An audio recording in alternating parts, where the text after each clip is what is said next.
नमस्कार। आप सभी का हमारे चैनल में बहुत बहुत स्वागत है।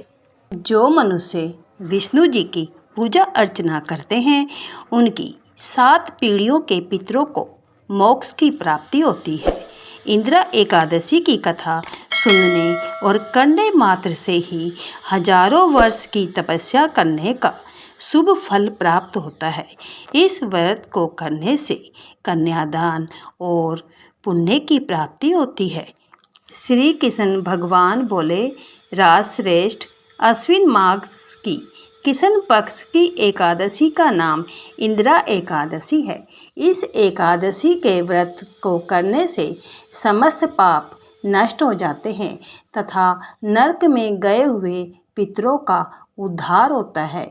इस एकादशी की कथा के सुनने मात्र से ही वाजपेय यज्ञ का फल मिलता है। सतयुग में महिष्मतीपुरी में इंद्रसेन नामक प्रतापी राजा राज्य करते थे। एक समय राजा अपनी राजसभा में बैठे थे।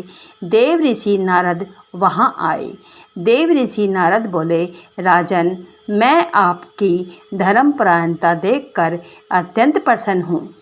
राजा बोले, हे महर्षि, आपकी कृपा से मेरे राज्य में सब कुशल पूर्वक है।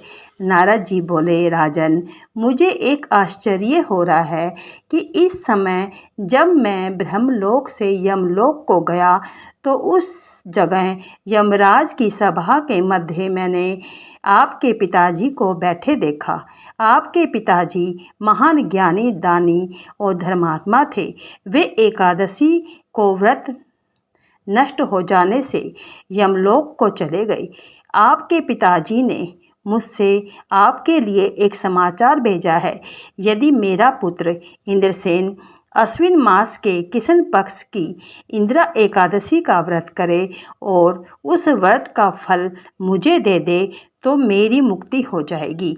इस लोक से छूटकर मैं स्वर्गलोक में वास करूंगा। जब राजा ने देव ऋषि नारद जी से ऐसे वाक्य को सुना तो उसे दुख हुआ।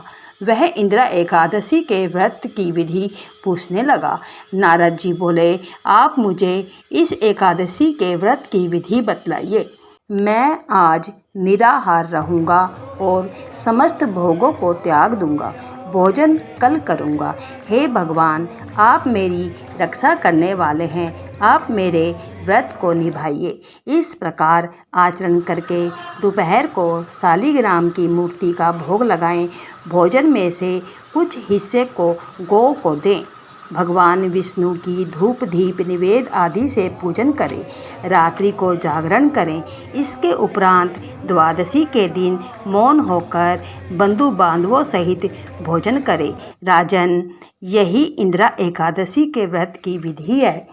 राजन, यदि तुम आलस्य रहित होकर इस एकादशी के व्रत को करोगे तो तुम्हारे पिताजी अवश्य ही स्वर्ग को जाएंगे। देव ऋषि नारद जी राजा को जब उपदेश देकर अंतर्ध्यान हो गए तो राजा ने इंदिरा एकादशी के आने पर उसका विधि पूर्वक व्रत किया। बंधु बांधवों सहित इस व्रत को करने से आकाश से पुष्पों की वर्षा हुई और राजा के पिता यमलोक से गरुड़ पर चढ़कर स्वर्ग को गए। राजा इंद्रसेन भी एकादशी के व्रत के प्रभाव से इस लोक में सुख भोग कर अंत में स्वर्गलोक को गए। भगवान श्री कृष्ण कहने लगे, हे धर्मराज युधिष्ठिर, यह मैंने तुम्हारे सामने इंदिरा एकादशी के महात्म्य वर्णन किया है। इस कथा के पढ़ने व सुनने मात्र से ही समस्त पाप नष्ट हो जाते हैं। अंत में मनुष्य स्वर्गलोक में जाकर वास करता है। जो मनुष्य इस कथा को सुनेगा उसके जीवन की हर कष्ट विपदा सब विष्णु भगवान दूर करेंगे। जय एकादशी माता। वीडियो पसंद आए तो चैनल को लाइक और सब्सक्राइब करना न भूलें। धन्यवाद जी। जय एकादशी माता।